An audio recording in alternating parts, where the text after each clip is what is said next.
Creating beyond calculation, beyond politics, and beyond the big two. Welcome, Silverliners, to the wonderful world of Wednesday Wham. I'm your host, Dean Zachary, and we're joined tonight by Rob Davis, the paragon of pencils, Aaron the Contrarian Humphreys, one of the wizards of wordplay, Scott Wakefield. Rory is apparently without internet this evening. I don't know what that means. Likely excuse. Yeah, a likely excuse indeed. The Empress of the Inks is missing tonight. She had other royal duties, so we'll be without her this evening. Tonight's subject is time travel. Is it good? Is it bad? Does it help when it's well written? Does it overcomplicate? What are your favorite stories, including time travel, and which ones could you do without? I'm going to just start by throwing it out to my enigmatic, sometime co-host, always co-host, and sometimes substitute host, Scott. Sometimes here, co-host. Yeah. I guess that works too. So, talk to us a little bit about time travel. You said a little bit off camera that it's not your favorite storytelling device. Tell us why. I feel like it has the potential to fly out of control very quickly. I also feel now this isn't always, because sometimes it can be done well. I'm not saying all the time, because we will discuss and we will. I'm sure I'll be surprised by plots that I've loved that had time travel, but most of the time, I feel like it's a crutch for solving problems that they didn't know how to solve, or I don't want to say lazy, but because sometimes it takes a lot of thought, but sometimes it's just like, oh, how about time travel? And we'll spice things up. We could either introduce a child into our show or have time travel, one or the others, and then it's going to fall off, fly off the rails. And I very often I feel like it's not done well. Case in point, I literally got up from the couch and left the living room when the TV show Lost, introduced time travel. I was done. It was my show. My wife and I were loving it. And at the time we lived in Hawaii, so it was like, wow, they're filming right over there. That's kind of cool. Yeah. And I threw up my hands. I said, "I love you, darling. I'm going to go read a book." And I couldn't do it. It just. But I guess because Lost was it was just like one more thing for Lost. It was they had so many just everything in the show. They just threw it all in there, and then they added time travel. I feel like it's too much to manage, and then you're left with. I mean, we could pick apart. It's just like opening the door to pick apart. But what or why didn't they? Or if I had a time machine, I mean, like in Harry Potter, right? I mean, sure. I'm sorry, opening the Harry Potter door, they got a time machine, right? Why not go? I always say go back farther. Give yourself. Why do they always give themselves like 10 minutes to solve the problem? Sure. Back to the Future did it well because it was an accident. I like that. Right. And it worked. It was Back to the Future does it really well, but they're still left with. There's so many things they could have done differently. And it doesn't make sense. Yes. And if you really want to nitpick, now for just a fun story, okay. Yeah. But in general. My answer is I don't really like it. We're gonna pick that back up after we have some greeting time here. Calculus says you guys are back again. I see. We can't help it. We just keep getting dragged into this. It's something that's an OCD thing. We can't not do it. We also have the best of all time, Bill and Ted's excellent. I'm inclined to perhaps not agree, but I know the source, and I can't. He knows me. I can't. I'll respectfully allow him to have his opinion. Absolutely. Let me throw in another sub question to you, Scott, before we move on to the other two folks. What do you think about? Should interference be allowed or not allowed? There's something, some stories you can interfere, some stories you cannot. Some stories it is the actual intention of the plot that they interfere. Does that make it better or worse for you if there's a no interference clause? I gotcha. Yeah. I feel like that limits the variables. Okay. Because that whole butterfly effect. But there's I think Michael Crichton's, was it Timeline? One of the scientists in that book says, "That's crazy. You're like a voice in a stadium. Your one little action can't can't affect the course of time. Right. I'm always like, well, what if you kill somebody really important? Doesn't that?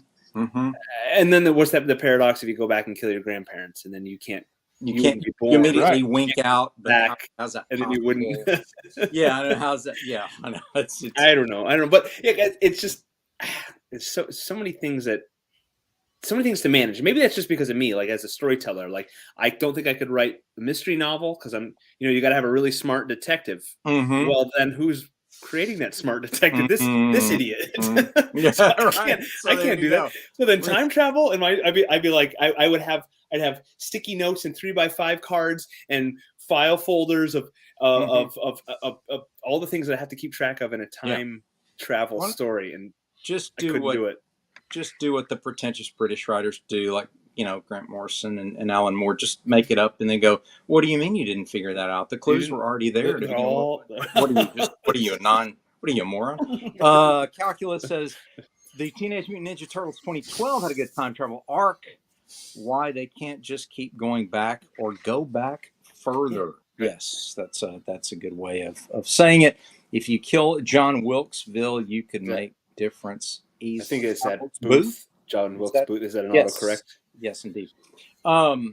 So, Aaron, because you're here with us for a limited time, I want to get your take as well. Talk to us about, maybe a time travel story that does work for you, and then one that doesn't, and why on both of them. Oh, I don't know. I mean, I like Back to the Future. I just think time travel is conceit for the story. In other words, you could go mad trying to get all the variables, but like Back to the Future, it's just to tell a story. Again, this is how people pick apart any movies. Well, he could have done this, he could have done this. I'm like, yes, at the time and the point in the movie, the person could have done 1,001 things to make the situation better. The point is he didn't. He chose that. That's the point. When people constantly go back, right. If we constantly go back to movies, hey, we could have done this, we could have done that. And it's like, yes, that's a way to ruin the story. So that doesn't work. So the time travel, you could say he went back and did that. I'm more curious. I've had discussions with my friend more like, is time a real thing or not? Interesting. Could you even go back in time? Is time an illusion? In other words, do we sense the concept of time through the movement of objects? In other words, if you're in a room and nothing's moving, you have no sense of time. Aging is another sense of time, decay, things. So is time a real property like light or something, or like phenomena, or is it its own or is it just an illusion created? I tend to go more towards an illusion. Maybe a construct. Aaron, that we have built to help us understand existence in a way that doesn't make our minds explode. Exactly. Right? Well, and I think also to give an idea that something's moving towards something, because if we realize that if the future technically didn't matter, if there was no future, it was only now, then it would take. I mean, this is why. Not that I won't get into this, but even fate versus free will. I mean, most scientists believe everything is fated. We don't have choice. Right. But that's depressing, and it takes all will to do anything. So even if choice is an illusion, it's a great illusion, and it keeps us getting up in the morning, right? Well, it's a strange thing to try to wrap your brain around. I do like time travel stories that have singularities built into the concept. In other words, that there are certain points in evolutionary history of any species that will happen. Terminator did this. A Dark Fate. Where it was like, it was inevitable that we would create a self-aware AI, whether it was Skynet or in the future, just a natural progression of research in the artificial intelligence or just science itself will produce certain things regardless. Like we will eventually possibly, over time develop teleportation, faster than light speed. I mean, these are things that if we just go down this path, it's a natural progression where there are certain like bookmarks or benchmarks that we're going to hit. And so I did always like the idea, like in Terminator, she went back and stopped Skynet, but all she did was kick the ball down the field. You can't stop something that is a natural course of time. Right. And I always thought that was an interesting idea, that you could prepare yourself for what's coming, but you can't stop it. Evolution. You may delay it. Right. You can't stop the evolution of actual time itself and the progression of things. And I always think that's an interesting idea. I like that. And my Terminator did that with Dark Fate. And but the idea of changing, I mean, of course, Einstein says time and past, future, and present all happening at the same time. That there was no that time and space is just laid out all before you, and you literally walk into a different part in the board, not really going to the future, just going to a different part in like the board. In terms of stories, though, I would venture a guess that being an X-Men fan, you would also like one of my favorite time travel stories, Days of Future Past. Days of Future Past. Yeah, that was my favorite. I thought the movie just ruined it. I like the actual. They have a tendency to do that. They do that. Yeah, the Chris Claremont, the original. Yeah, it was only 2 issues too. I mean, it's not even a long story. It's like a 2-issue. No, thing. It's a 2-issue thing, but it was so compelling because of the content and the way it was drawn. And they also did the sort of idea of like, is it inevitable that that mutants will be put in prison camps? Magneto would think so, but the fact, like, can you stop the future? So I mean, I like Back to the Future because it's lighthearted, so I don't think about the time travel stuff. It's fun. It's fun. Yeah, it's a romp. I did see a horror, but it wasn't a time travel story. It was a time loop story. It was one of the best horror stories I've ever seen. And I don't know where I saw it on HBO or one of these movie channels in the 90s. I don't even know where. It was like a 30-minute, an hour-long show. I don't know if it was part of a TV series. I've never been able to find it again. Oh, wow. It just starts out with this guy in a street corner waiting for the bus. And he goes upon his day, and then it shows a clock. And once he reaches 1 hour, I think it's hour or 2 hours, he's back at the bus stop. And as he goes through trying to figure out what's going on, he finally reads in the paper that in some small section of the paper that some scientists have realized there's some sort of time phenomenon happening, and they're going to study it or whatever. And so he finally makes it to the scientists, and within 2 hours, he makes it there. And he's, asking the scientists, can you help me? Can you do anything? Can you stop this? Can you get me out of it? And they said, we don't know what it is. We don't know. And the show just ends with him on the bus stop. That's creepy. Well, so I mean, he is stuck in time for 2 hours, like a 2-hour time loop forever. He can't die. Yeah, that's like, you think, like, how far can you make it in 2 hours? Right. You can't age, you can't die, you can never have any fulfilling events in life. You can't move forward. Yeah, he's in hell. It's hell. Yeah, it is literally hell. I mean, when I stopped that, I'm like, that is literally the best way to turn time into a literal prison. Yes. I mean, yeah. Yes. Yeah. And I have no idea where that came from. I can't find that story again. Some people thought it might have been like an Outer Limits story or something, but I keep searching for it. I've never been able to find it. That's what it sounds like, and I think that's what it is. It reminds me a little bit of The Edge of Tomorrow, the Tom Cruise movie, where he's stuck in the same day where he dies at the end of the day. That was a manga. I think it's Kill, Repeat. Live, Die, Repeat. Live, Die, Repeat or something, Live, Die, Repeat, yeah. But they did a good job with the movie. I thought they did a really good job with the movie. I think so too. If I may venture into the literary world for just a moment, my favorite book from H.G. Wells was The Time Machine. Yeah. And I really like the fact that he explores the far future. And, it's obviously it's a cautionary tale, but one of the things I loved about it was how eerie and scary it was. It really is compelling, and it gave you the feeling of those early Star Trek episodes where they would go literally where no one has gone before. And it was, there was an eeriness to it. There was a cosmic mystery to it. I've always H.G. Wells captured. Yeah. Well, I've always found it weird that every time we see time travel stories, they very rarely ever go to the future. They always go to the past. Yeah, because they're trying to fix something or change something or change something. But I mean, if you had a time machine, I'm going to the future. I don't care about the past. I can read that in books. I want to go see what's going to be. The only other time I would be visit, careful how far you go, because you won't. Yeah, there might not be an Earth there. Because you won't be able to understand anybody. Well, there's also the idea that it changes. Yeah.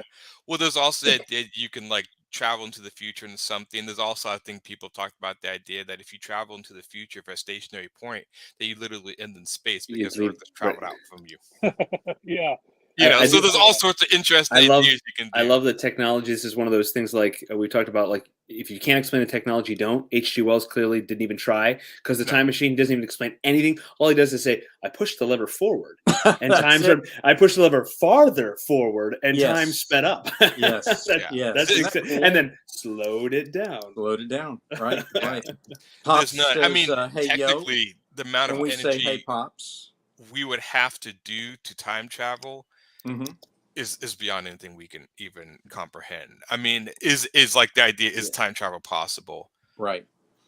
I would think if you were able to harness a star, if you were stage 3 civilization where you're harnessing stars almost like you're like through a Dyson sphere or something, maybe, but it's just way too much energy. I mean, you have to be harnessing the energy of black holes in order to pull that off. If you slingshot, that's the only around, use a tachyon field. If you go tachyon field, The tachyon field could slingshot around. Yes. Unless there's some the whales we need have to be yet to saved. find. And there could be a natural loophole of things that we have not discovered yet. I mean, there's loopholes. True. I want to move on to our guest here tonight, Roberta. Hi, Roberta. How are you? Hello. I'm good. Tonight. And I'd love to hear your take on favorite time travel, not so favorite, and why on both of them. Ooh, I don't know if I have a total favorite, but going along with the H.G. Wells thing, there's been some movies about it that have been fairly good.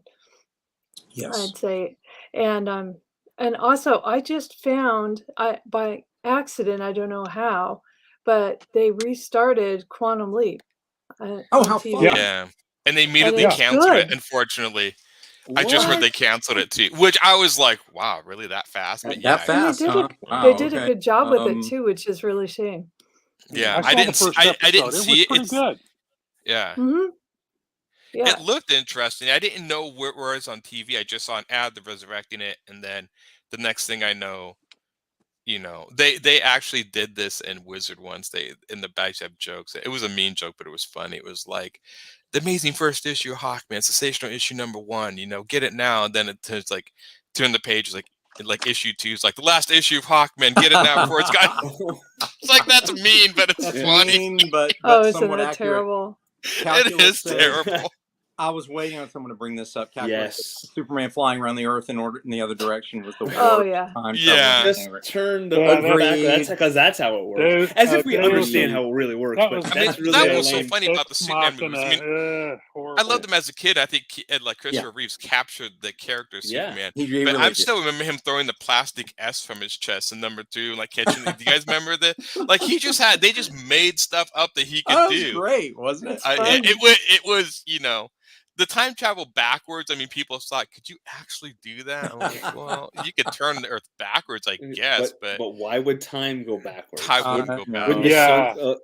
Everyone would just be annoyed, and the tides would be messed up. And right. Well, I think a lot of people got into it with the Back to the Future movies. Yeah, time travel. Yes, those were fun. It was a big first step on what could you do and what would happen.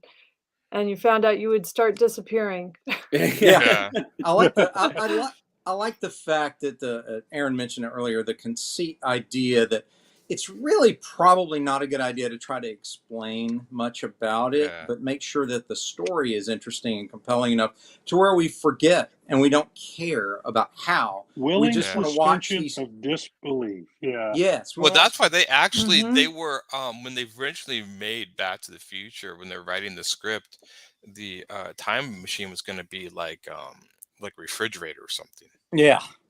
And it was, I can't remember how, but somebody had the idea of like, well, why don't we just make it into a car? And I don't know if the DeLorean was on set, if that was the initial idea of the DeLorean, but the idea was like, well, yeah, if you have something that can travel forward, it's traveling through time. And so, and they said it actually just completely remade the movie.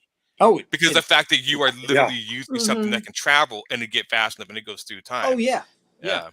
That was because I think they were basing it more like on H.G. Wells' Time Machine. Where he sits in the chair, he holds the lever, and he goes back in time, like a static object. But when they were like, well, no, this thing needs to actually be moving, and I'm like, that's a cool, and it almost changed the way that you view time travel instead of, because most time travel before then you sit in one place and the time or things change around you as you go back in time.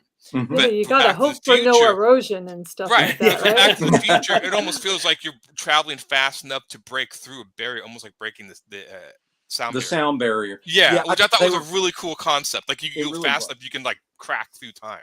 Yeah, that helped. I think communicate it to the average audience as well.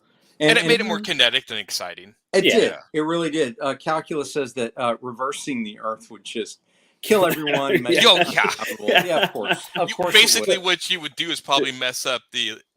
You might mess up the electromagnetic field, but you would.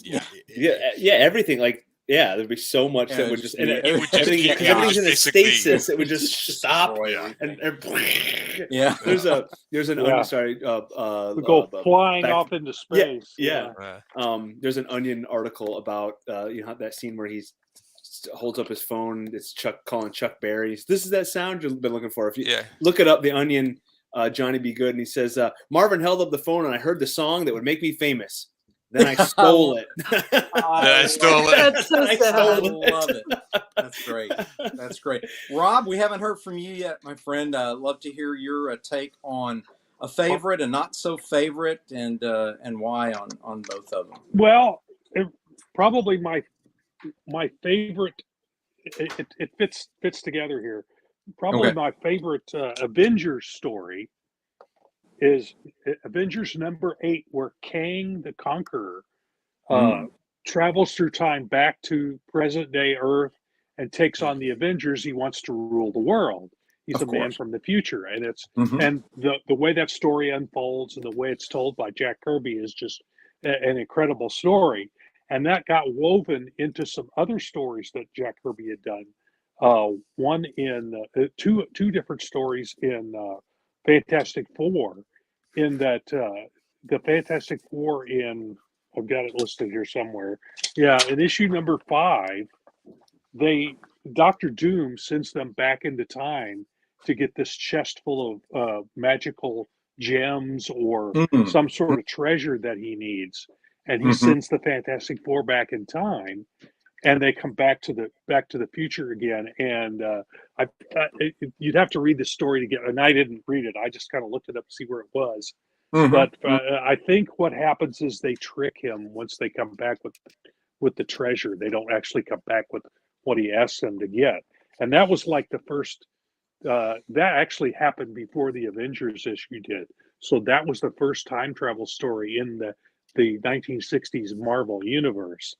And then later on issue 19, essentially another time traveler goes back to the age of the pharaohs, and the Fantastic Four are sent back, and eventually they reveal in the Marvel universe that Kang and Rama Tut were the same person.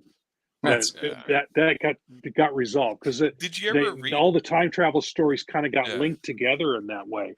There was another character in the Avengers called Immortus, who is also said to be the same character and or person, who is either an ancestor of Reed Richards or Dr. Doom or both. So there's all that.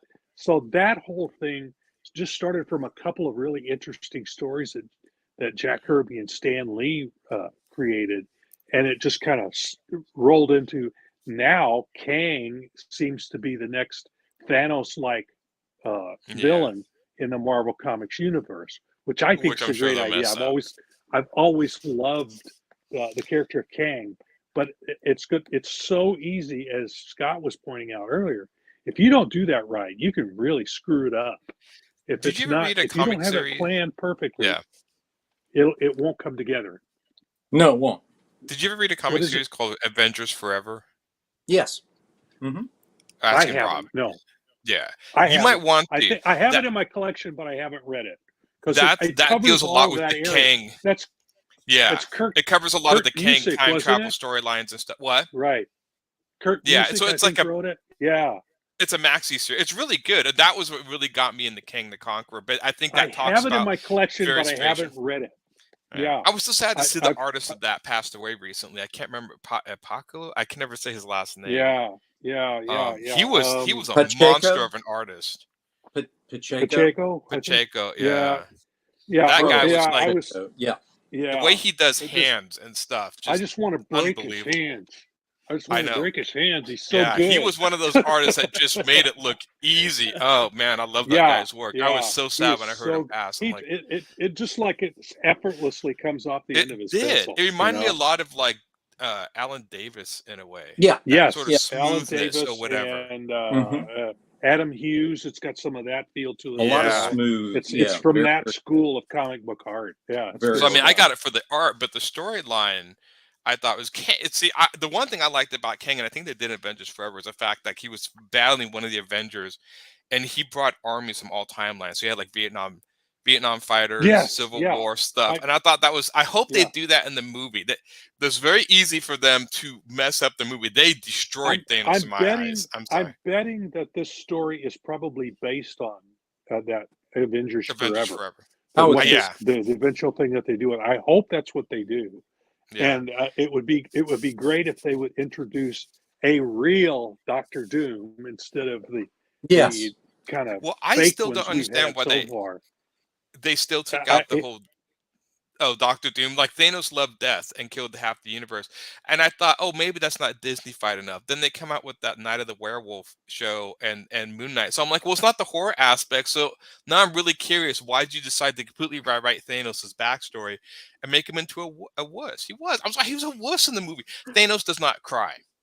I'm sorry. It's just when I saw him, I'm like, he's the Mad Titan. He doesn't. So, yeah. So I have they didn't go. They didn't go that way. They didn't go that way, which they went a different way too. But it's the Marvel Comics universe. It's not the comics. The comics are still there. Those characters are still there.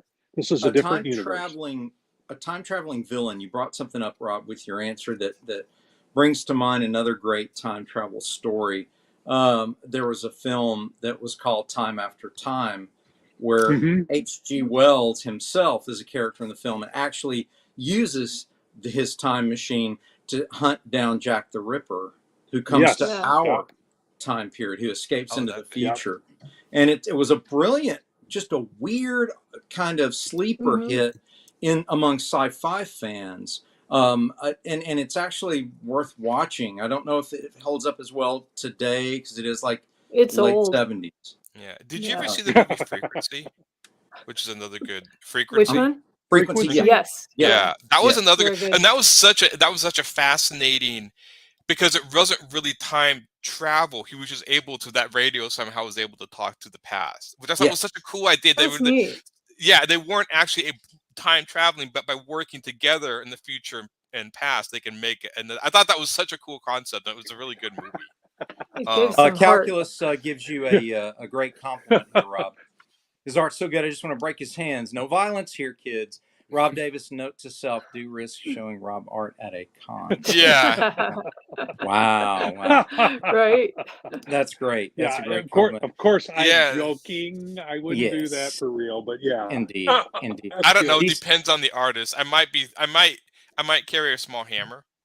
So when they put their hand down, it's just a quick snap. Yeah, that's actually based on a comment that a friend of mine made at a convention one time, is that this young kid had started drawing comics, and these artists had been around for a while and been struggling and working hard at it.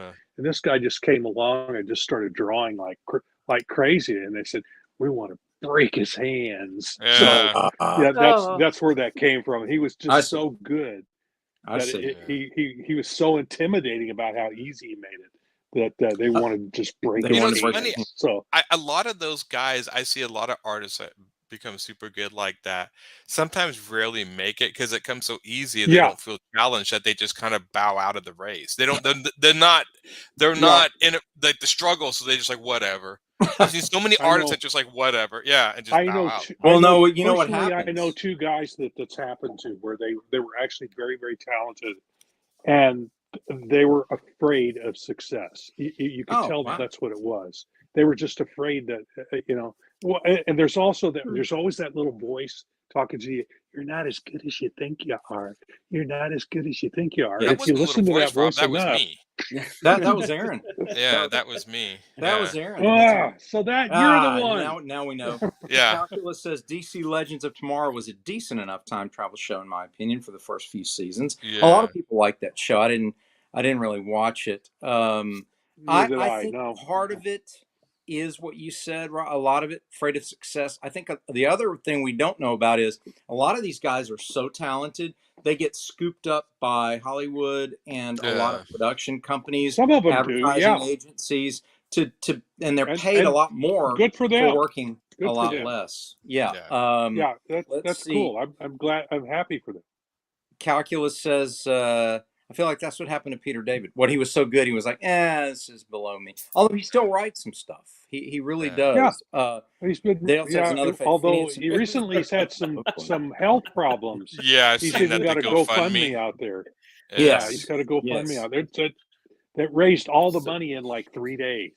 One artist who was extremely talented, but I had to give him all the respect because he worked as hard as Perez.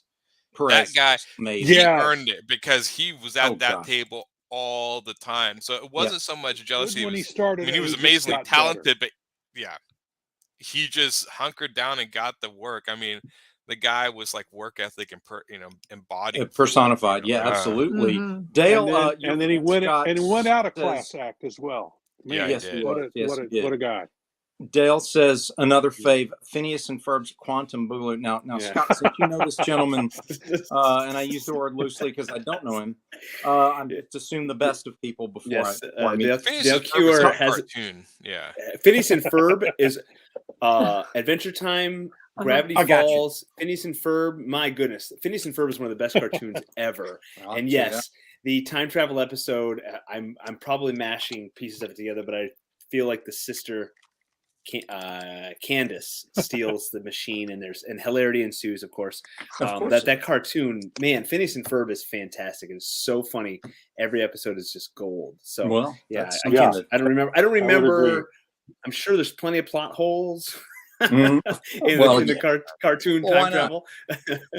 Now, there's another odd take on time travel where it's psychological and mystical. There was a film called Somewhere in Time. That was a nice one. Is that Christopher Reeve? Yeah, Christopher Reeve and Jane Seymour. Do you remember that one, Roberta? It's a good romance. I do. Movie. Yeah, I remember. It was like a lot of suffering. It was sad. Do you remember how Christopher Reeve travels in time? Because I thought that was the coolest part. It wasn't like, I think I saw this. Wasn't when he kept coming back to her in time, but she never realized he knew he was time traveling, but she did not. Correct. I think he kept meeting her over and over again. Yeah. Yes. Well, he fell in love with her almost from a photograph, and then he knows he's got some connection with her, but he wants to unravel the mystery as to why. Yeah, because I remember he just would come visit her, and then she would never able to follow him or know where he lived. It was just, right. So it was a tragic romance. It was a star-crossed lovers kind of thing. But the cool part to me was, in order to travel, he simply surrounded himself. Think about it. Well, he surrounded himself with the artifacts from that period. I think it was 19th century. He would dress in those clothes. Yeah. And he would listen to the music, right? And then, so he would put his... He wished himself there. Almost a hypnotic version of time travel. And I remember it not only because, Jane Seymour was very, very much one of those ethereal beauties, and it still is today, but also because that was the oddest time travel story I'd ever seen. That is weird. It is kind of an interesting idea that you literally could almost alter time by the artifacts emanating some sort of energy, or the artifacts warping time, or the force of will, the force of your will. You even have to think is he even really there, or is he just projecting a part of himself back through time? Now that I think about it, that was love. I think that made that'll work. Do it. Yeah, I mean, when in doubt, you go through love. Instead of the science thing, you go through the mystical thing. You do the love. I mean, a romantic time traveler. That's kind of what was the word with. Have you guys read or seen that new series Outlander? Based on the books. She goes back. She goes back to idea. What's that one like? What's the premise? Well, she goes to these stones, and she has some kind of embodied ability through her genes, and it's only some people can and can. Yeah, they go to these stones and they almost synchronize with her. And then when she first goes there, it was I think after her husband broke up with her or something. She goes there, she's distraught, and she falls asleep and wakes up. in the past, but she has no idea she's in the past. So she starts She didn't know wandering in the anything. forest, and I think she encounters Jamie for the first time. I think that's isn't Mm-hmm. that Yeah, yeah. Jamie. And so she has no idea. And later she figures out how she got there. She does eventually meet other people that are able and to the pass the ancestor of stone. her husband, who is Yes. strangely evil. And so Yes, that was the guy Strangely which how- was the most evil scene. Yeah, there is, and it's weird because I've watched the TV show enough and the story that it is like this sort of lineage of stuff taken through past and present. And I think doesn't Jamie go to the future in one of the books or something? Yeah. Yeah. So I mean, they actually end up with children that go back to rescue them. So they end up in the past and separated and come back together. Just like And 9 books or something. and one of the weirder stories is, just the fact that the children, their youngest children, which is their grandchildren, they didn't know could you be pregnant and go through the stones, or shouldn't you try it? Or where do you actually end up? Can you steer it with your thoughts? Or is it just, who knows where you end up It almost or when? Yeah. What almost reminded me of the stones reminded me of like the sort of idea of like fae myths or something, like Yeah, fairy stones. it kind of was like that. Yeah, like Stonehenge. There's no real reason It was Stonehenge. why these work or how they work. It's just some people can go back and some cannot. But they had to have gemstones with them because it would burn it up on the transit. Okay. Unfortunately, I got to get going, but it's been a pleasure talking with everyone. And yeah, Outlander, I know that show is still going. Yeah, it's definitely a weird one. So, all right. Yep. I'll see you guys later. Always a pleasure. See you next time. Later.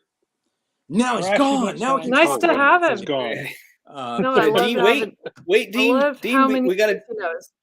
We got to do our James Bond tie-in, our 2 degrees of James Bond. Okay, talk to me. You just talked about her, huh? Jane Seymour. Jane Seymour was in one of my favorite Bond movies, Live and Let Die. Live and Let Die. Yes. Roger Moore's first, correct? Roger Moore's first appearance as James Bond. Yeah, in fact, her powers are a little odd and a little of the time. Again, that launched her as just really. She was one of those sex symbols of the late 70s, early 80s, along with Farrah Fawcett, and and it was just one of the. She became an icon of the romantic lead, primarily in period films, where there was a lot of costume drama, a lot like Orlando Bloom is now. Yeah. So. But anyway, see how I jumped forward like 30 years. Very much. Yeah. Talk about time travel. Seamless segue, right? That's what I did. It's a good segue. Thank you. Speaking of Orlando Bloom, right? What time? No, I say that because it's a joke. I think amid the genre crowd that Orlando Bloom only succeeds if he's in a period film. If he does a contemporary film, no one goes to see it. I mean, his first film, right? But I think was filmed before it came out after Black Hawk Down. I think he was in that before Lord of the Rings. Right. But that didn't really launch him. Right, but it came out. But I think it came out after. But yeah, he's interesting. Yeah, he's like a normal person, right? And he's American. Yeah, an American. A Brit playing American again?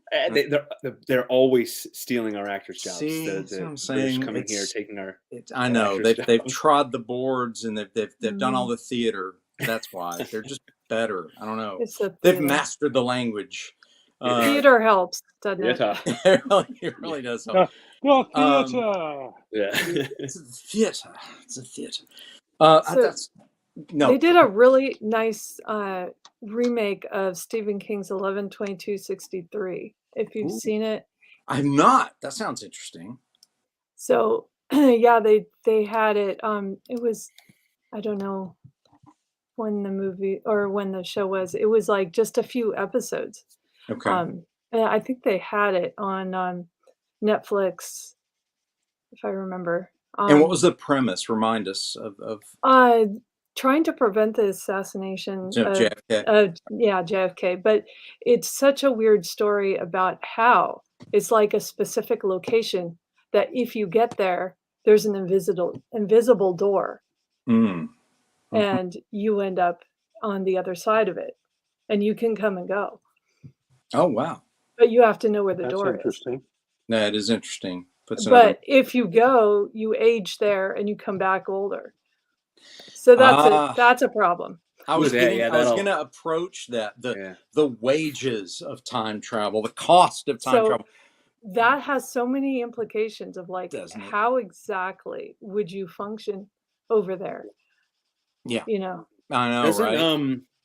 I've not seen it. I'm sorry. What's the Adam Sandler movie with the remote where he can speed up and pause time? And I haven't seen that one either. I'm not. Where he's God or something. No. I'm sorry, but I remember though.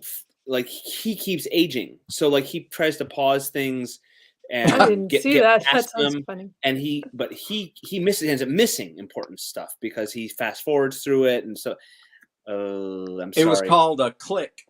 Oddly enough, it was called okay. Click. I think doesn't he go into like Bed Bath and Beyond, and he goes to the Beyond? It's bizarre, very bizarre. Yeah. Another sleeper. Interesting. Yeah. I didn't say it was good. I just remember the premise. Just remember the premise. I like the Narnia time travel where you can live in one world, grow old, come back and be. There's a which where episode? You were. Yeah. There's which Star Trek episode? Picard lives a whole life, right? Yes. And then comes the back. Inner Light. There you go. That's the name of it. The Inner Light. Very good. Very good.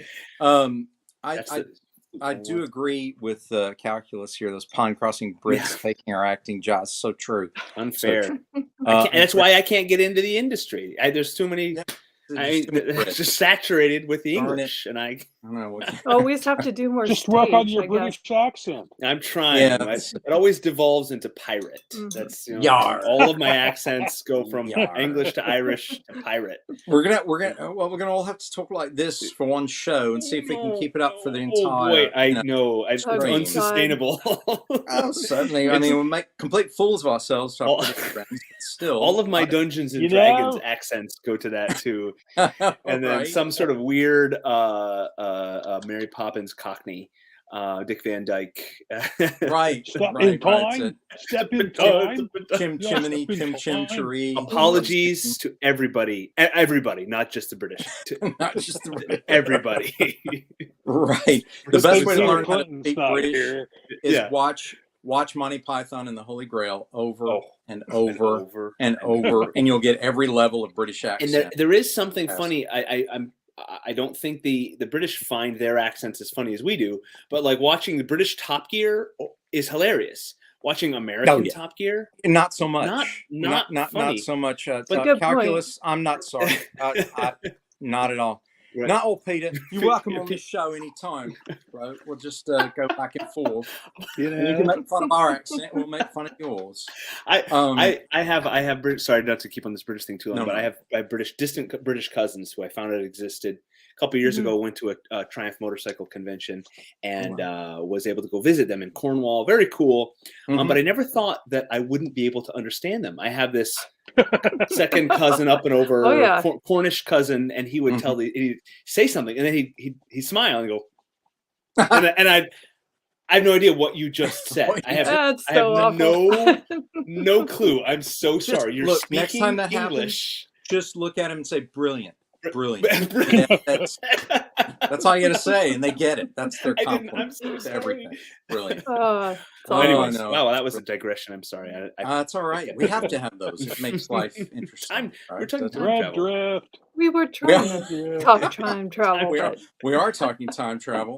I do think that the Terminator series excellent. Did an excellent job with time travel. Because what we did was we turned time travel into a villain embodied in the Terminator itself, and then also in the second film primarily, all of a sudden Sarah Connor becomes this action hero, and to see her transformation from targeted victim in the first film to crusading superhero to save the future in the second. It was just brilliant, part one and part two, which is very rare for Hollywood films to up the ante with number two.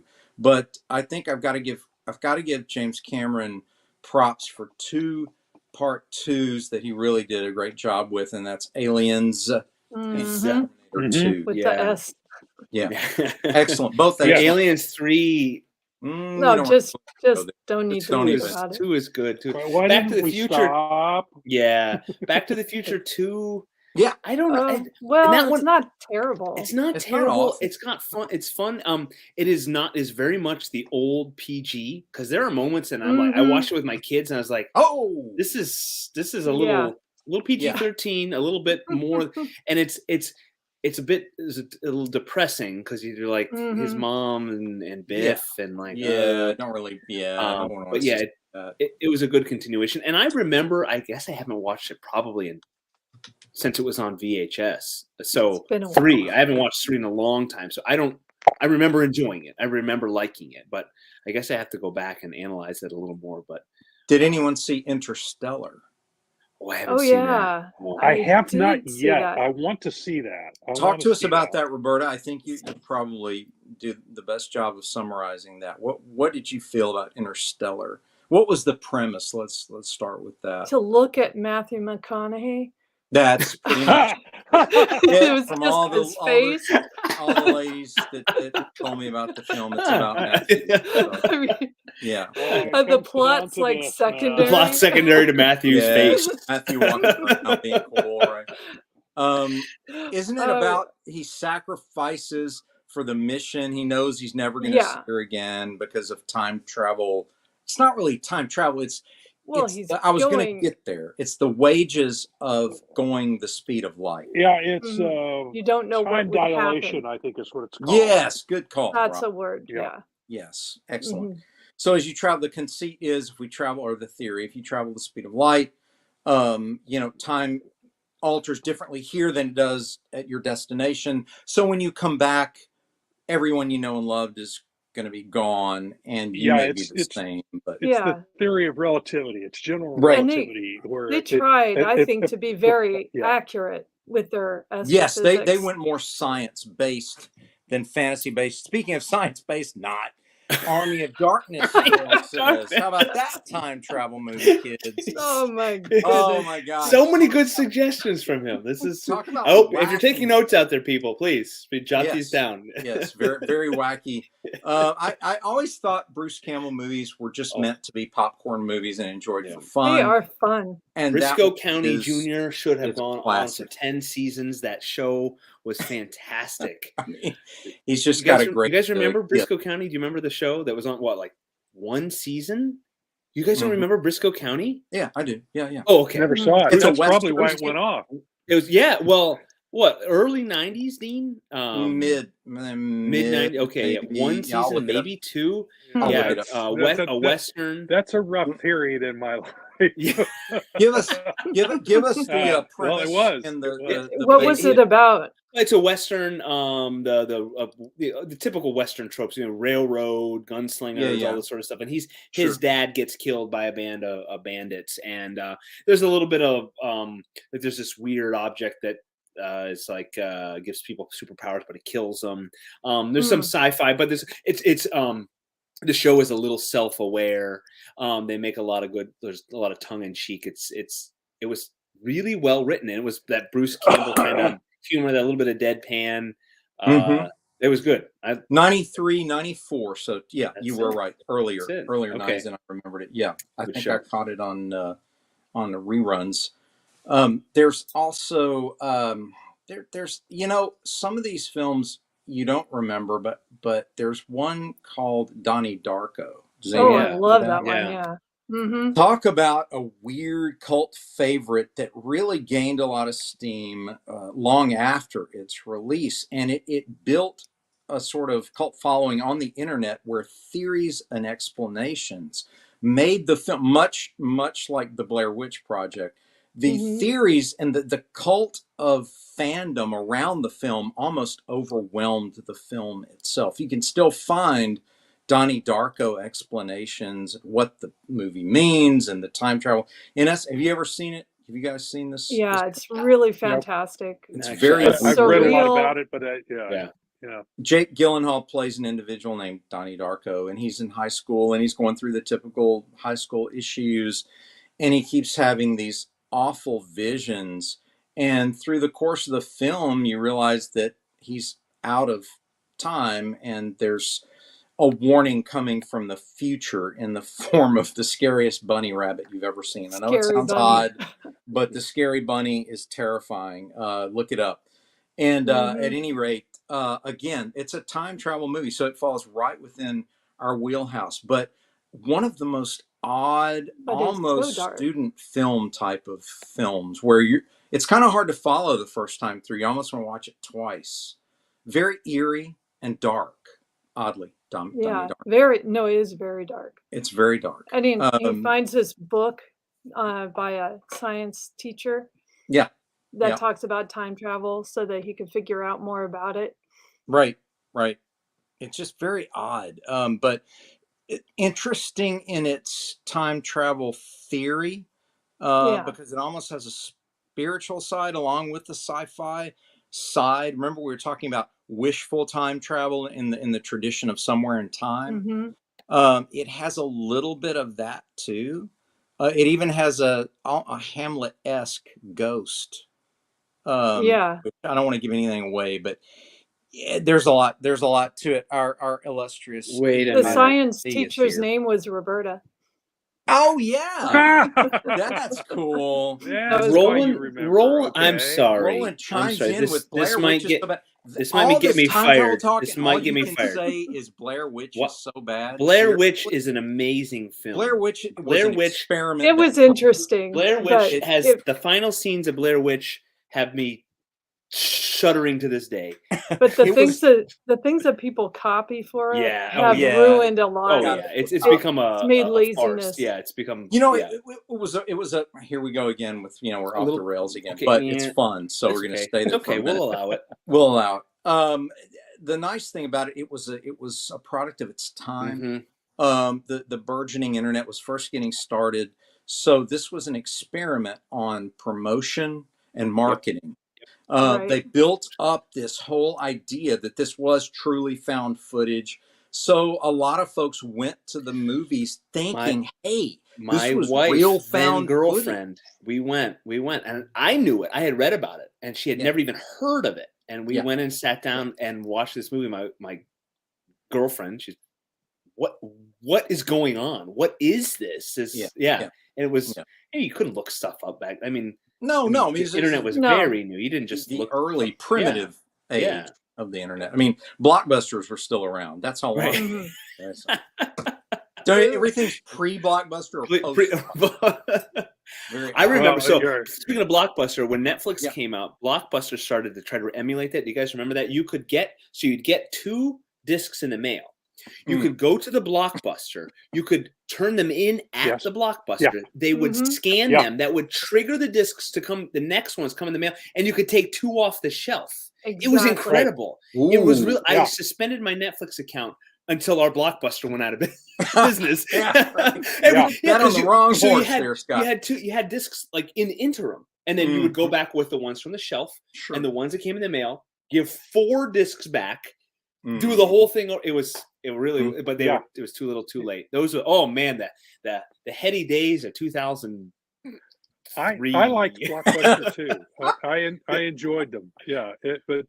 But streaming took over once the internet got fast enough, and we didn't have to plug it into our phone in order to get the internet. I would make awful sound.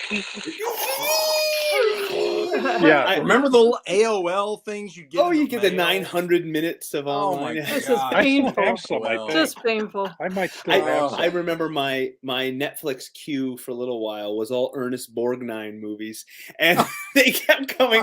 And again, my wife, she's like, "Can we switch away from Ernest Borgnine?" I was like, "I don't know what's coming next. It could be Ice Station Zebra. It could be Harvey. I have no idea." Wow. Okay, there's a movie about time travel no one's mentioned yet called 12 Monkeys. Oh, yeah. That's a weird one too. What'd you guys think of that? Terry Gilliam of Monty Python fame, who does, some of his movies are weird, some of his movies are successwill, some are just very unique. All weird. And his own vision. Well, Time Bandits. I mean, he did Time Bandits, which is another. I wish I liked that one before he does it. But yeah, Time Bandits. I like Time Bandits because it checks all the marks. It does. Of movies I like, but I can't get through it. It's so it's ponderous. I hear you. I'm sorry. I wish it's got all the Monty Python people in it. Well, I know. Who doesn't love Monty Python, right? John Cleese as Robin Hood, and how cool is that? But here's another one that you may not think of as a time travel movie: Planet of the Apes. Yeah, yeah. For sure. But again, based on a French novel. Get your hands off me, you dirty ape. Yeah. Dr. Zaius. Yeah. But the thing about that film is it's the stinger at the end. Yeah. That's all about the stinger at the end. Oh my God. Charlton Heston's, I was wrong. It was Earth. All along. You did it. Yeah, man, it's so it falls right into the bizarre social messaging of the sci-fi at the time, which was really made it very powerful and weird. There were some Twilight episodes that did a great job with time travel. Soylent Green people. And the original I Am Legend is actually called the Omega Man. Oh, right? Omega Man, right. Yes. And that's a great story. Mm-hmm. Yeah. Mm-hmm. There was a movie called have Looper. one more. Oh, Looper, yeah. Remember Looper? Oh, Looper, that was pretty good. It's an interesting premise. I like the premise of it. Yeah. What were you going to say, Roberta? I was going to say I just thought of one which I thought was really interesting. And it was a big flop, but I liked it. Okay. John Carter. Oh, well done. That's not time travel, though. That's more dimension. Yeah, that's more space travel. He's like space travel. Yeah, he falls asleep and wakes up. But I never saw the movie. I've read. I've actually not as bad as the reviews. You should say. get it. Yeah. Okay. If you can find it for $5 in one of the Walmart bins or something, pick it up. It's worth having. It's a great fun to watch. It was so interesting. Such an adventure. The original John Carter novels, written by Edgar Rice Burroughs, the guy who created Tarzan. Yeah. I could not get through that book because you've always got that level of willing suspension of disbelief, and then crazy. The travel to Mars in the novel just stopped me cold. Yeah. It was astral projection. Yeah, and I went, what? Yeah, it just pulled me completely out of the story, and I couldn't read it. So, but the movie does a much better job of how it handles the travel. It's actually science based rather than gobbledygook based. I like listening to a lot all the public domain books on. There's an app that they're free, and I Kindle. I can't think well, there's one of them that's audiobooks. Audible. That free. Is it Audible? Not Audible. I'm sorry. There's a free one. There's a free one. Yeah, but I don't know. I don't know what. I can't sometimes they're good. Sometimes they're really quality, and then the next book will be awful, and you can't even hear it. But I mean, you get what you pay for. But I like listening to all those old. Yeah, because those should all be in public domain now. At least the early ones are. Because the first 2 or 3 Tarzan books are now in public domain. So. I believe so. I want to welcome Brent. Well, that's Brent. Good. Hi, Brent. Welcome, my friend. Good to see you. Hi, Brent. As you can probably guess, we're talking time travel, and I'd really love to get your take on, maybe one of your favorite time travel stories, and then maybe a not so favorite, and why on both. LibriVox. Sorry. LibriVox. Okay. Free. Yes. Free. Yeah, I've heard of it. They read public domain. Yeah. Sometimes they're quality, and sometimes they're just. Sometimes people put sound effects in, and they sound horrible. Oh, all right. Brent, time travel. Sorry. Brent, time travel. Talk to us, my friend. Time travel is tough. I can't wrap my head around it. You remember you probably mentioned it in Avengers Endgame when the Hulk starts explaining how when you go into the past, your past becomes your future, and I my brain can't do it. I'm like, you're talking. Because if you are talking about going into the past to change the past, then the past has already been changed. So and then it's so fun. Like have you guys? Of course, you've seen Back to the Future 2. Of course. Never heard of it. Don't just take my word for it. I won't make you go and see that movie because it's just a lot of nonsense. But basically, Doc Brown starts to explain about the diverging timelines. It takes him like 5 minutes, and we're all going, dude, we know how it works in the movies. We know that's not true, but we know it works. You don't have to explain it anymore, and yet he does. Oh, man. We covered that the coolest part of the Back to the Future movies for some of us is the DeLorean and the idea that what a cool time travel machine, and why you have to get to 88. So, why? Yeah. And as if a DeLorean could actually hit 88 miles per hour, that car. Oh, no. Well, there's that. They weigh, what, 5,000 pounds? With a horrid... It had a different engine. Yes, that exactly. Doc Brown's DeLorean flux capacitor. Does not have the original flux capacitor. Yeah. That's right. That changes, or whatever was in that. That changed everything. Well, we did cover a lot of the classic or modern classic comics like Days of Future Past with X-Men and Flashpoint and these sorts of things. So in the comic universe, are there any time travel stories that kind of stand out for you that you liked? This is not a great example, but for some reason it pops into my head. Do you guys remember the Joss Whedon run on Astonishing X-Men? Yeah. Do you remember when they're in the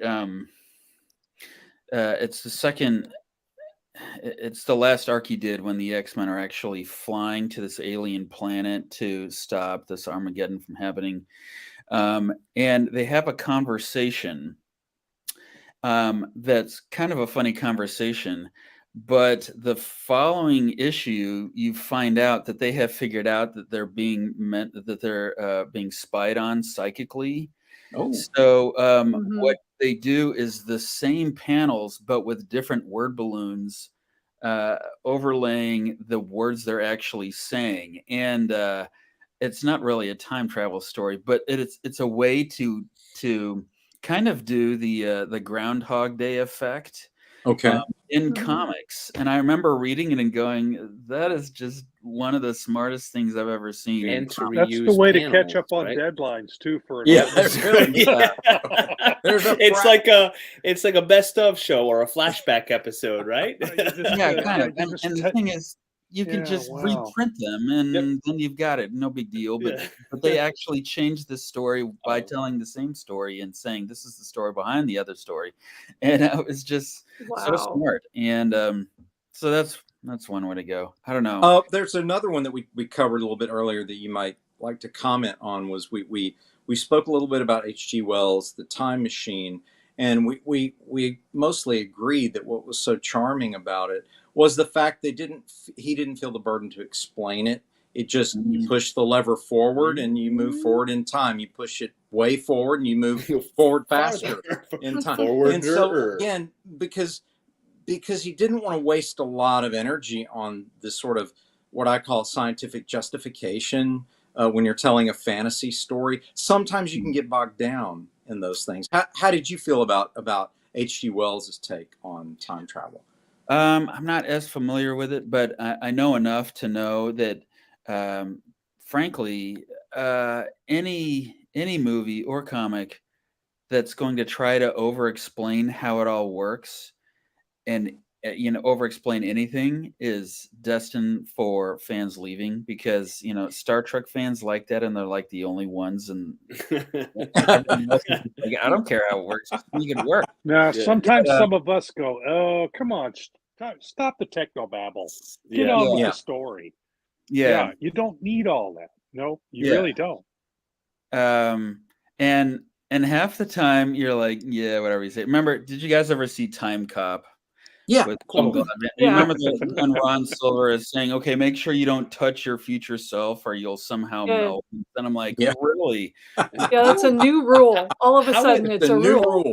It's a rule. How would anyone know that? Blowing my mind. Yeah. So somebody did it. Yeah, it was written about somewhere. Right. One thing I should say about like Days of Future Past, and I've mentioned this a couple times in this podcast, the best thing about that storyline was how basically pure it was. It was very smart, but it was very basic, because you can't go hugely nuanced in comics, I think. And I know this because they did do you remember when they did the sequel? They did it across a lot of annuals, and they had the Fantastic Four in there too. They call it Days of Future Present. Yes. You guys remember that? Yep. Because I don't. I just remember that they did it. And that's what I remember too. They did it. Yeah. Yeah. And I just remember thinking, this is not going to go the distance like Days of Future Past did, because Days of Future Past was just really cool. It's in the future. The Sentinels patrol. They kill all the mutants. They corral them. And what are we going to do? And I don't even remember what they did. But, the art was great. The story was very basic. And as a result, it worked great. Everybody. Do you remember, Brent, that thing was just 2 issues. And it made such an impression that not only was a major motion picture made of it, but even the cartoon covered the Days of Future Past. So, we keep coming back to that. Obviously, the snap, the infamous snap of Thanos and the Avengers and so on, could be construed as a type of time affecting story, although it's more reality altering, right? But then, of course, with the multiverse created as a result, then in Doctor Strange 2, that's weird. Multiverse of madness. Yeah, to blend the multiverse with time, and then seeing all the Spider-Man and all of that, it really can get confusing, where the fireworks show overwhelms any sort of internal logic, to the point where if anything can happen, there's no risk, which is always my problem with level 25 magic and too much time travel and dimensional travel. It's like anything can happen, and so if anything can happen, then nothing's really that, I don't know. How do you build no risk. Yeah. There's no conflict.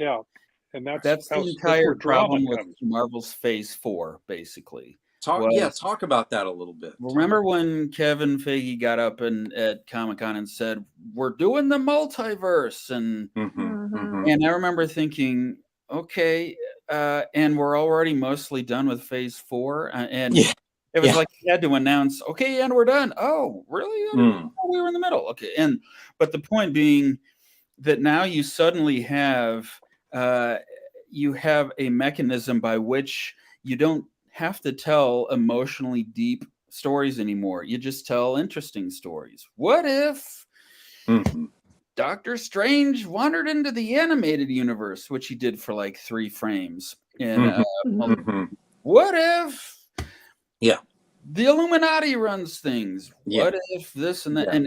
And what if is interesting, but if you even think about it in terms of comics, they didn't have an ongoing what if series that told one story. They had 1-issue stories, because you could read it and be done.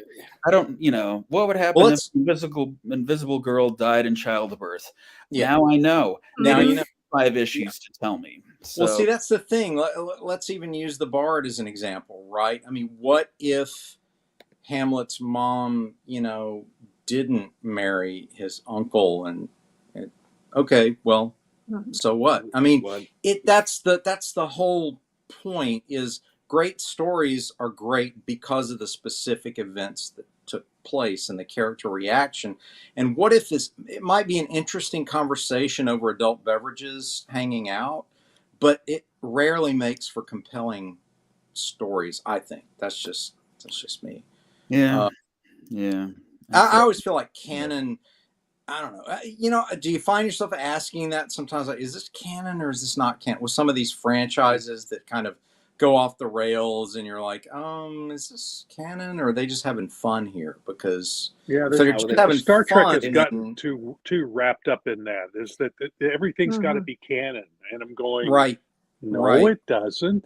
The first season of Star Trek, the way that the ship was propelled were like 3 different ways. Right. So, and they hit like warp 15, and the star date wasn't consistent.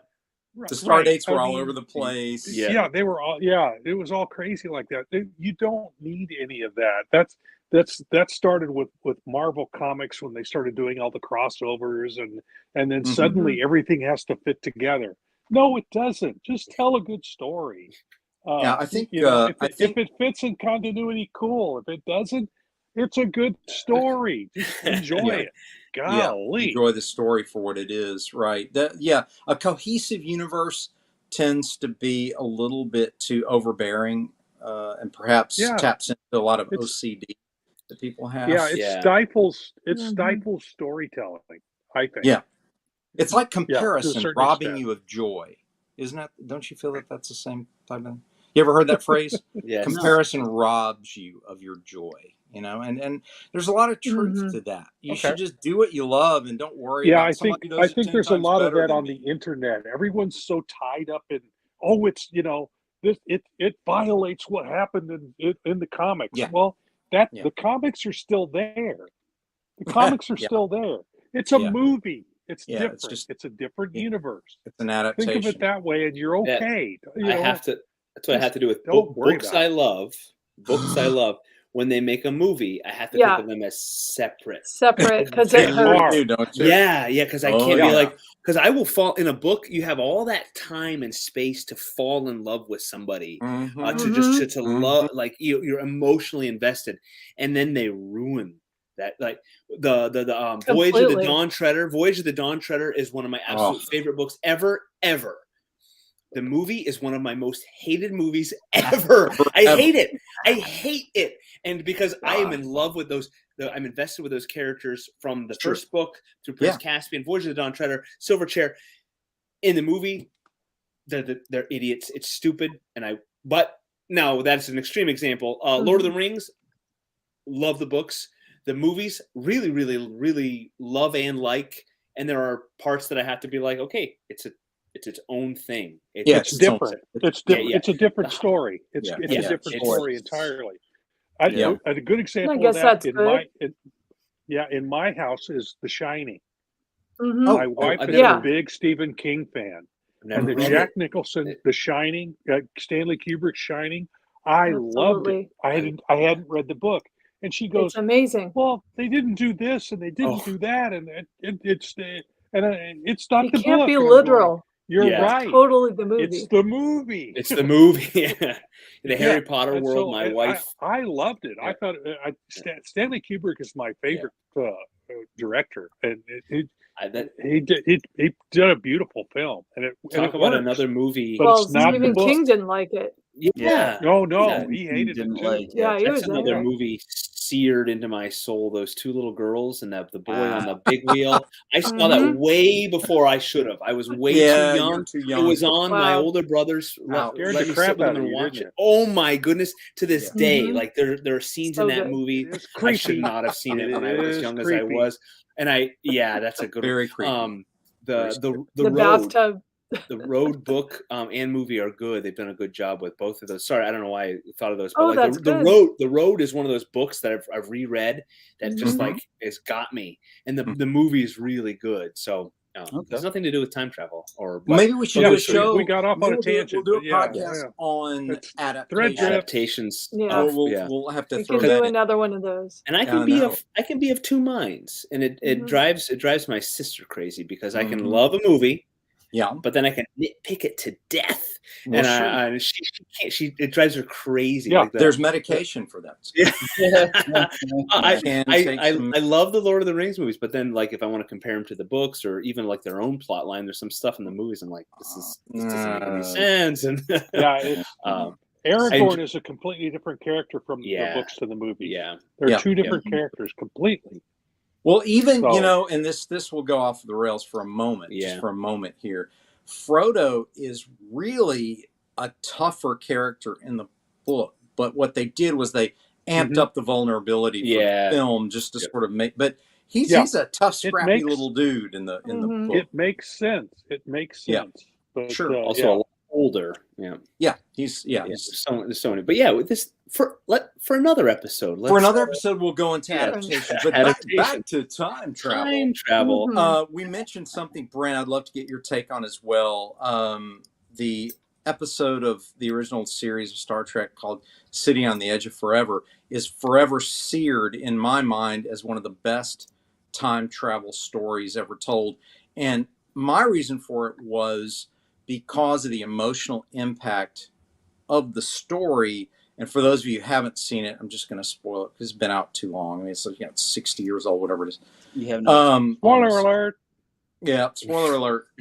Basically, the Enterprise, the crew, which it's always the bridge crew, right? They don't send anybody but themselves.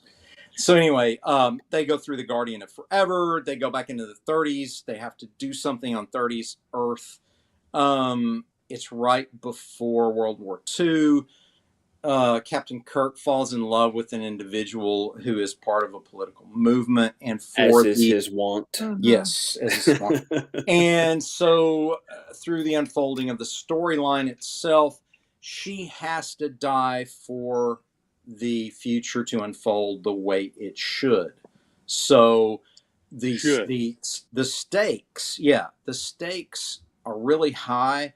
And again, Harlan Ellison wrote the original story. It was altered by Gene Roddenberry and Gene Kuhn as well, as Rob stated earlier in the podcast. But what I loved about it was it really showed, and this is all Shatner pulls it off here because this is before Shatner's just doing a riff on Shatner. He's actually playing Captain Kirk in this particular episode. And you really feel that loss for him. And I remember reading later that it's one of the first times in those days that curse words were allowed. And the censors were having problems with the fact that he says the phrase at the end, "Let's get the hell out of here." Right. And so even back then, we're talking, late 60s, that was kind of, on the edge. But the point was, he knew what he had to do, did it anyway. It really affected him, and the way the supporting cast is also affected by it. And even when they're back on the bridge, Shatner does a brilliant job of showing the cost of what they just went through. And I just remember going, okay, I'll remember this episode, forever, to overuse the line. But okay. I just thought it was good. Sitting on the Edge of Forever. If you haven't seen it recently, watch it again. Isn't that great? Calculus says, spoiling original Star Trek episode is like spoiling a Golden Age comic. It doesn't matter. It doesn't affect anything else. Good call. We affected the timeline. We went back in time to talk about a 60s episode, and we've affected the course of time now. That now we know the outcome and of the enjoyment of someone who maybe had never seen it before. Is that it's Brent, the journey in the story is still worth it, even if you know how it ends. It really is. You know what I didn't think about? Star Trek Generations meets Kirk and Picard, but is it time travel because they're in the ribbon, the nebula ribbon? That one's a hard one to parse. It really is. It's not quite time travel. Yeah, that does not make any sense to me at all. I'm a huge Star Trek fan, and that whole ribbon thing. That movie is near and dear to my heart. Really? I saw that one. I don't know. Thanksgiving Day with some family, and the spoiler. Sorry, everybody. The Enterprise D blows up. That's crashes. But remember, First Contact is the big one that had they were a Borg. Yep. And again, if I were the Borg, why not travel back to the beginning of Earth's society and just blow up Earth? Don't go to Zephram Cochrane. Go back 1,000 years. Yeah, but Scott, then you would get into the whole argument of, well, if Gandalf knew that all they had to do is drop the ring in the fires of Mount Doom, just get the eagle to carry the ring over Mount Doom and just drop it in. The eagles, there's Nazgul on flying pterodactyls out there. The eagles are not going to do it. If I was an eagle, this is before. They're still on way back. Okay, way back, right? So just throw it in, But I mean, I love it when people do that because they go, then it's not a story. Right. Then But There's no story. First Contact feeds into the one thing about time travel movies and comics that I just hate, and I can't believe no one gets more riled about it, is when someone tells another character something they are going to do in the future. Mm-hmm. Yes. Ooh. Yeah. Ooh. It ruins everything, doesn't But it? they do that to Cockrum. Yeah. Exactly. Well, okay. And Back to the Future, when Marty is jamming on the guitar and Marvin Berry holds out the phone. Yeah. Yeah, we talked about that before you came in. This is great. Mm-hmm. Dude, go ahead. So who invented rock and roll? Right. Was it what's his name? Not Marvin Berry, his brother. Chuck Berry. His cousin is on the phone. Yeah. It's your cousin, Marvin Berry. Oh, I love that. Did Marty invent it? No, he heard it from Chuck Berry. and then suddenly, so in the new Star Trek, Spock is telling Scotty, young Scotty, in the future you're going to invent the thing that makes warping possible while you're traveling. And I'm like, well, then he didn't invent it. Obviously, he didn't. Someone told him. Yeah, but he didn't tell him how he did it. This happens so much in the movies, and I'm like, Star Trek 4, Kirk pawns his glasses that McCoy got. That's it. I was going to bring that up. Thank you. I was going to bring that up. That makes no what does he say? Something like, "Who's to say I didn't do it already?" Right? Yeah. And there's also another one where, Scotty says, who knows? Who doesn't? He might have. He might have invented when he invents the plexiglass. That whole scene. I'm sorry to again diverge. When Scotty sits that he says computer, and he computer. How quaint. Why does he know how to use a QWERTY computer at like warp speed? That scene makes no sense. I love Star Trek 4 though. I'm sorry. I hear you. Save the whales. It's a funny film. It's a lot of fun. But it's a lot of fun. It was a romp. A tour de force. Jordan, knowing he would become parallax calculus, says, yeah, I get that. For those of you who know, when Hal Jordan was a villain for a while in the continuity. For those of you who are Green Lantern fans, that's kind of when I gave up on all of that. I went, really? You weren't a Kyle Rayner fan, right? No, I was not. See, just goes to show you sometimes things just can go awry. I was not the target audience. No, nor was I. I was not the target audience. We also mentioned one other way of time travel before you arrived, Brent. I'd love to get your take on it. It was the romantic approach with Somewhere in Time. And did you think that was kind of an interesting way to? Do you remember that film with Chris Reeve and Jane Seymour? I never saw it. Okay, okay. I'm not going to tell you. But if you watch it, it's actually the most unique time travel movie you'll ever see, because it's nothing you've seen before. And it's not that it's whiz bang fireworks version. I'm just saying the concept is very unique.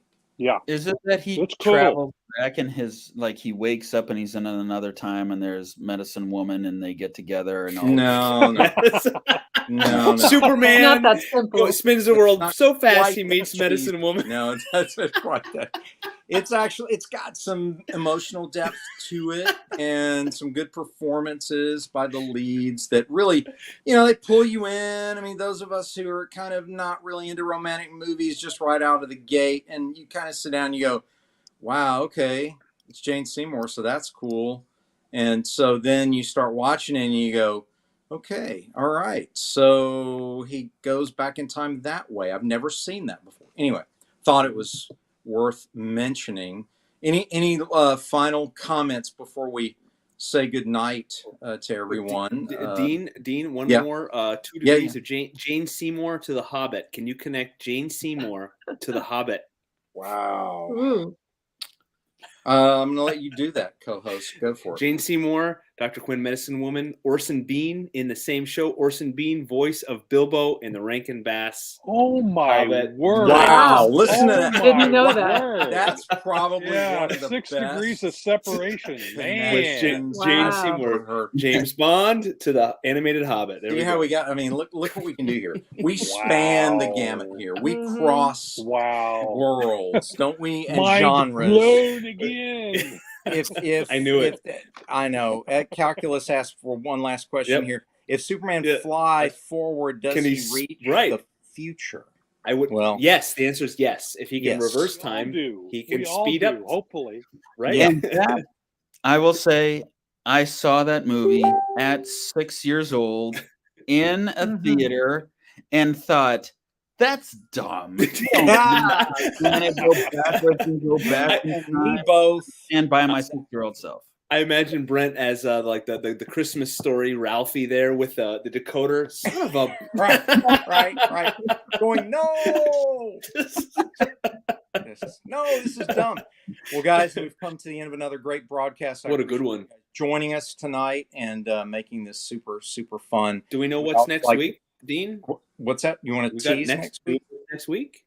Oh, I'm gonna be here next week. Let's tease what it's gonna be about next week.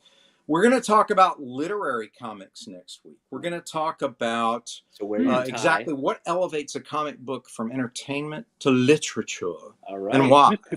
Excellent. So yes, everyone wear your tie, wear an ascot. Perhaps we shall practice our diction for yes, this episode. Diction. The rain falls mainly on the plain. And that being said, we're going to say our good night. We're going to say, make mine Silverline. Silverline. Good night, everybody. I'm Pat Broderick. Make mine Silverline.